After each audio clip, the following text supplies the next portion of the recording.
Lights, camera, action! So I'm in the new apartment. I like it.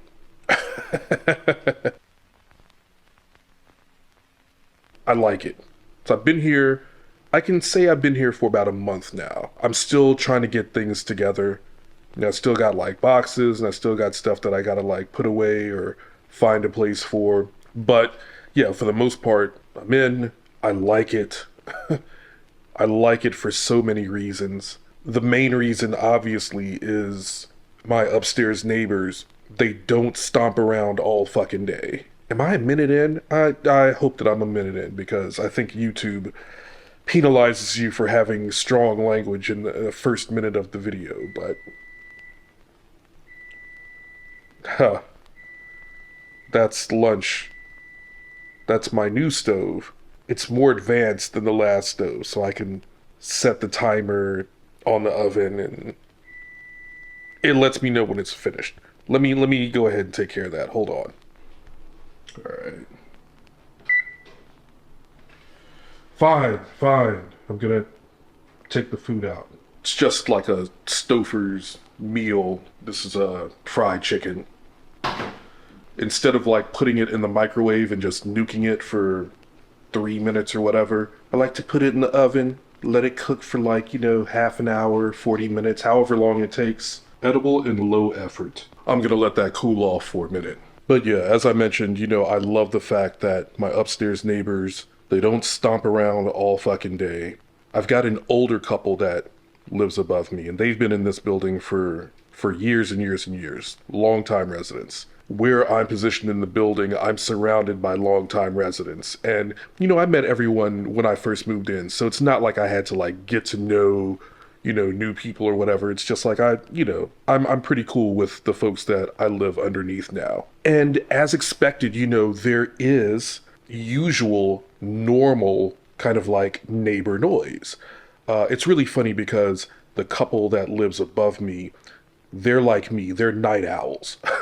They stay up until like 2, 3 in the morning and they wake up late as well. And, I can tell because I can hear what, when they move around or whatever. But, just as I said, they don't stomp around. It's like, okay, like it's an older building, you can hear people, like maybe walking around and doing stuff. And every once in a while, it's probably happened like 2 or 3 times, like, oh, something, falls on the floor, they drop something. But that's normal. People drop stuff. They're not dropping stuff on the floor every day. They're not stomping around incessantly every day. So it's just a relief. It's such a relief to be in a spot that's just noticeably quieter. I don't have the noise from like the street. Living, my old apartment, I used to hear everything. So I would hear like the garbage trucks that picked up like, on the main street, just all the traffic, whether it was like people speeding down the street, bumping their music, people that would sit in their car. That was a big pet peeve of mine. People that would just like, they park in front of the building and they would just sit in the car and blast their music. And what I learned is that people don't realize like, okay, you might have like all the windows up or whatever, but if you've got the volume cranked up to like 20, people outside your car like can still hear you. Like I could hear people's music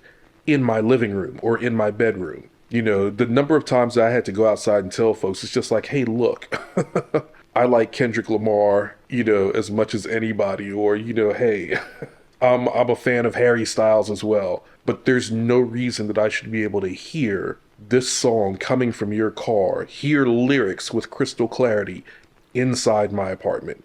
What are y'all doing? Not only like people just sitting in their cars, but like for whatever reason, our building was popular with like the neighborhood. So people that would like walk their dogs would stop in front of our building to like, let their dogs like, sniff each other's asses. And, they want to stand outside and have conversation for like 15, 20 minutes, catch up or whatever. And again, it's one of those things where people don't realize it's like, all right, you're standing in front of the building for 15, 20 minutes having this conversation. you're using your outside voice because you're outside. You don't think that, oh, perhaps someone is at home, perhaps someone is working, perhaps someone is trying to get some rest or whatever. I can, like I could hear their conversations. And, again, there were times where I had to go outside and be like, hey guys, look, I'm trying to work, or I'm trying to sleep, or I'm trying to relax. Oh, yeah, okay, but again, just like our building was just like the front of our building was the popular like congregation place, right? The Uber pickup spot. Our building was like where Uber would pick people up and drop people off. And as someone who takes Uber like all the time, I knew this. And so when people are out there waiting on Uber, or, when people, get dropped off by Uber at all times of the day, commotion, noise, especially like, at night when people are coming home from partying, drinking, doing whatever. It's just like, damn, yeah. Just all that noise. Gee, what else? It's just so much. The buildings surrounding us that have like balconies, people would be out on the balconies. And again, all times a day. So it's just like, all right, it could be 2 in the afternoon. It could be 2 in the morning. It could be on a Friday or Saturday, or it could be on a Tuesday or Wednesday. What a lot of people, again, don't realize, you're out on your balcony, you're drinking, smoking, having like loud conversation, and it carries like throughout the street. So I'd be in my living room at like 2 in the morning, and I could hear like, the folks, folks on their balcony at the building next door. And it would sound like they're standing in like the front yard of the building. I could hear their conversations and, their laughter and everything. It's just like, all right. Could hear, trying to go to sleep at night. And it's just like, you just hear the people still out on their balconies, like doing whatever. And it's one of those things where it's just like, I get it. If you've got a balcony, you want to enjoy it. I understand that. But it's just one of those things. It's just like, damn, this is annoying, for me. So yeah, those were just some of the things about living in that unit, like in that apartment where it's positioned in the building. And another thing, and I always said I was going to make a video about this, and I never did, it's the dog shit situation. There are a lot of dog owners on this street, and a good number of them are just very inconsiderate. They'll just bring like, their dogs into your yard. Like my apartment would open up into the front yard. There'd be times, I'd come out and there'd just be like a pile of shit right there in the yard. So at first, we put up signs. I'd talk to my property manager and landlord, and they were just like, yeah, we can put up signs. So we put up signs, no dog poop, no dog pee, and people would still do it. So then I asked my landlord if we could put up a fence, and they ended up putting up this like flimsy, just little piece of shit wire fence. I wasn't happy with it, but I was just like, whatever. While I do think that little fence did deter like the majority of folks from bringing their dogs into the yard, there's at least one person who would still do it. And I could never catch them. Like, I could tell it would be in the middle of the night. And even though like, I'm very much a night owl, I would stay up late. Like the nights that I stayed up like super, super late or whatever, I could never catch them. But when I tell you, like, someone would, like, literally, like, rip the wire fence apart and then purposely lead the dog to, like, wherever there was, like, a no shit sign in the yard. And that's where they would have the dog, do its business. Y'all, I swear to God. The amount of times I caught people in the yard with their dogs. There was this one woman, one day I'm standing outside and she brings her dog into the yard while I'm standing there. And I'm just like, lady, what the fuck are you doing? She's like, oh, well, I'm going to clean it up. Like, that's not the point. It's like, all right, it's good that you're one of the few good ones who will clean it up. But we have a fence and we have signs that clearly say, don't bring your dog into the yard to shit. So what are you doing? And it's one of those like entitlement things. It's one of those things where it's just like, she did it like while I was there. So, I mean, I just find crazy. But what that lets me know is that she's one of those people that I'm just going to disregard, these signs and these rules because they don't apply to me. And if I were to get caught or, if someone says something, well, hey, I'm going to clean it up. So, it's not a big deal. It is a big fucking deal. It is a big deal. And especially, for me, like, I told somebody one time, I was like, look, I live here, you don't. I live here. I want to like have my front door open and, get fresh air sometimes. I can't do that if I got the smell of dog shit coming into my apartment. So yeah. That apartment, we had a good run. It's probably there for what, like a year and a half, a little more than a year and a half. But I'm much happier where I am now. It's a lot quieter. Like I say, no noise from the street, no neighbors above me stomping around, being inconsiderate. So all in all, I think that I'm in a good spot. I'm here for at least another year because when I moved, I did sign a new lease essentially. So yeah, so I'm here for at least another year. I think that I'm going to be at least a little happier here. Because one of my big things about living in LA is I've never lived in a place where, I just kind of felt comfortable. Like, all right, my apartment is my sanctuary. I can get things done. I can write. I can just rest, relax. I can read and research. It's like I've never really felt comfortable in any previous place. But I feel like this is going to be a good fit. So we'll see. Thank you for listening to all that. Thank you for listening to all of that. But yeah, I think this is going to be a much better fit. So one of my upstairs neighbors is coming home now. I wonder if she's going to do like the one thing that is kind of in this part of the building. I do call this the door slammy half of the building because I don't know what it is about the folks that live like back here, but everyone slams their front door. It is what it is. It doesn't bother me largely because they're not directly above me. And, when the doors slam, it's not like the apartment shakes or anything. I think that's another good thing about this apartment is that, it's so central that it doesn't shake, if that makes sense. Unlike my previous apartment, any kind of like stomping, heavy moving, door slamming, like whatever, would actually like cause the apartment to shake. And where this apartment is positioned, I think it's just so sturdy, I guess, that shaking it's not an issue. It doesn't happen. But yeah. This is the door slammy half of the building. Everyone, they come home and they slam the door. So I recently finished a project called Hollywood Hellraiser. Basically a buddy of mine, musician and music manager, Brandon McCullough, he put on this event. It was a live music event called the Hollywood Hellraiser. And it features like 3 indie rock acts. One, I know the artist personally. She's a friend of mine. And the other 2, they're just super dope. Faith Fox, my friend, and 2 bands originally from Miami, Wavy Trees and Bruvy. So I went to the event and, took my camera, filmed it, and put together a little concert film, if you will. And I just wrapped that up last week. Looks good. I've shared it, with Brandon and a couple of other people, and I can't wait to share it with you guys.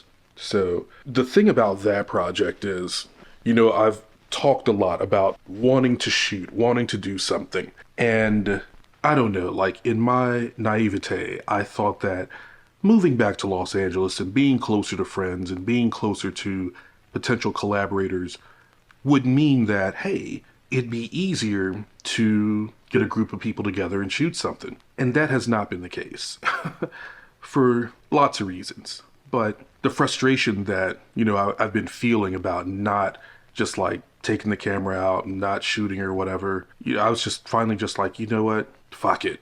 I'm going to film this event and I'm going to put it together. I drew inspiration from concert films like Stop Making Sense and The Last Waltz. It's just like, let me do something like this, put it together and just have something. I can say, hey, I created something directed by Jay Fingers, edited by Jay Fingers, and it not just be like a YouTube video, a vlog or whatever. It's just like, no, this is like, a creative project that I worked on. So yeah, Hollywood Hellraiser. It came out. I think it came out well. And like I said, I am gonna share it with y'all. Just kind of want to get some more feedback from the people who are actually featured in it. And once, I guess once I get, the sign off from them, then I will post it. But I think it's really dope. It's 90 minutes of indie rock. So, if that's your jam, I think you'll get into it.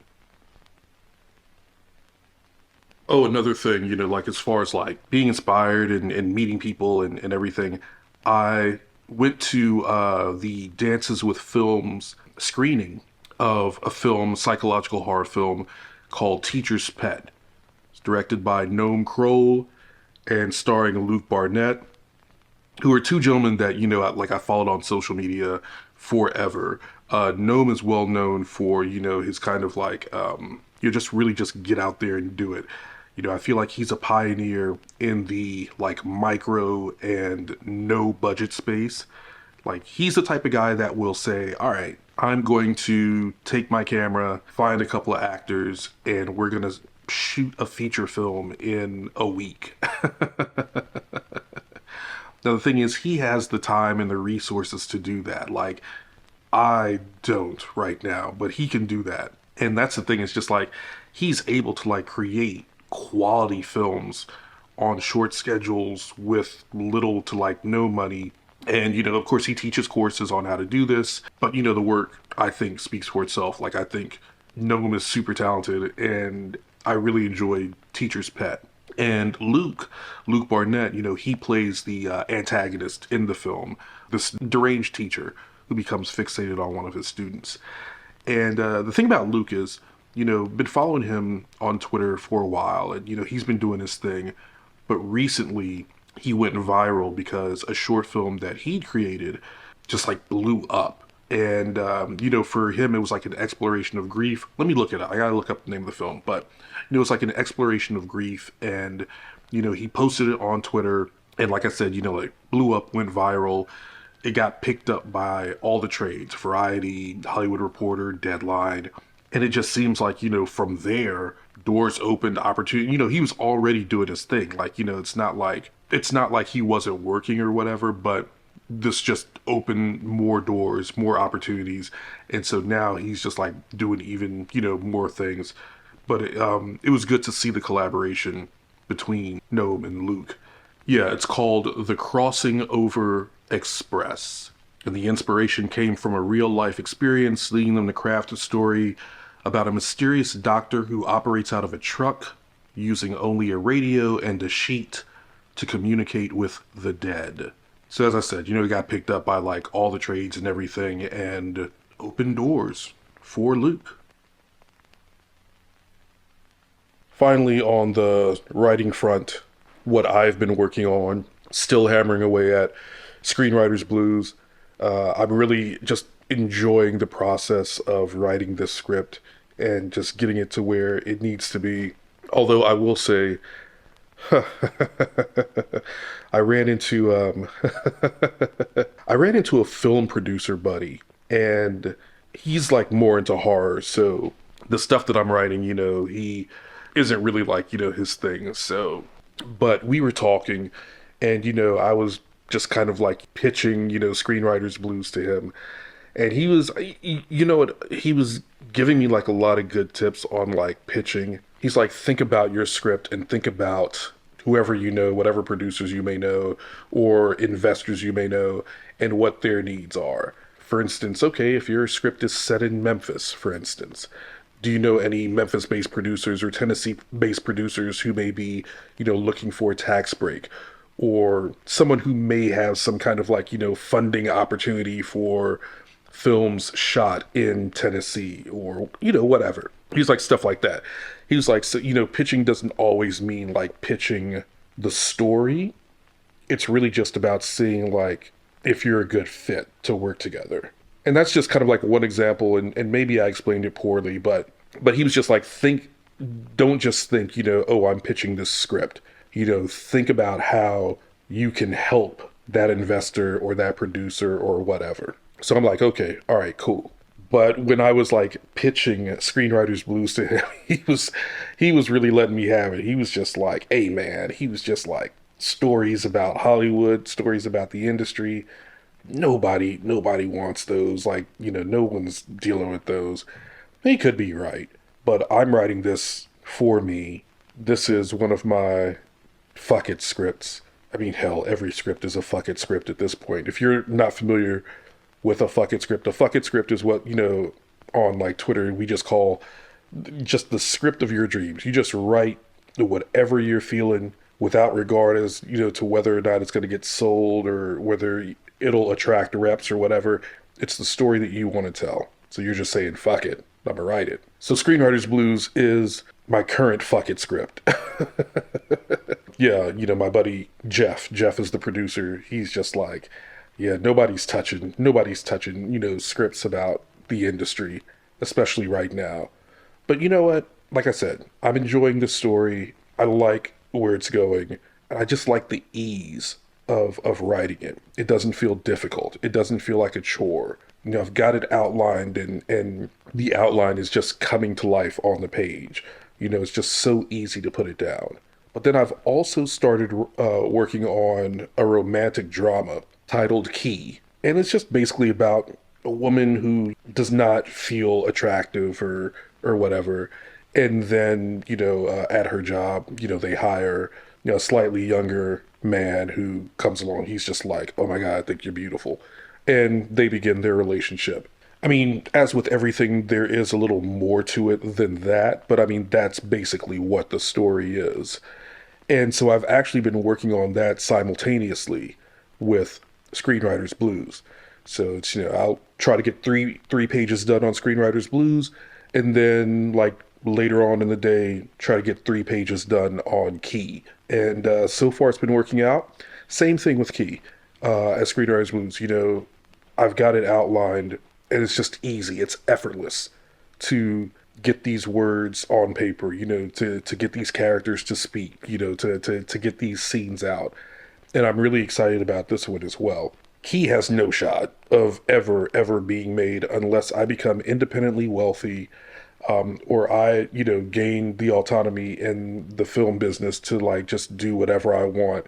Because yeah, sure, it's a romantic drama, but it's got some elements to it that I think some people will be like, what the shit?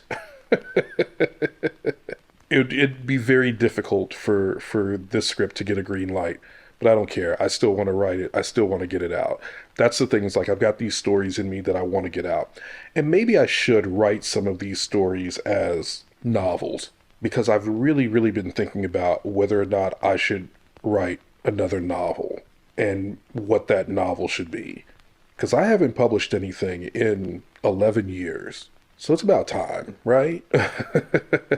I should take one of these ideas and write them as a novel. And a large part of why I haven't written a novel in all this time is because I wanted to focus on screenwriting. I wanted to write my ideas as screenplays. But you know what? It might be time to like choose one and say, all right, let me write this as a novel and get that out. So we'll see what happens with that. All right, I've been in the house all day. I think I want to go to Hollywood. I know, right? I'm always going to Hollywood. But yeah, I think I want to go to Hollywood.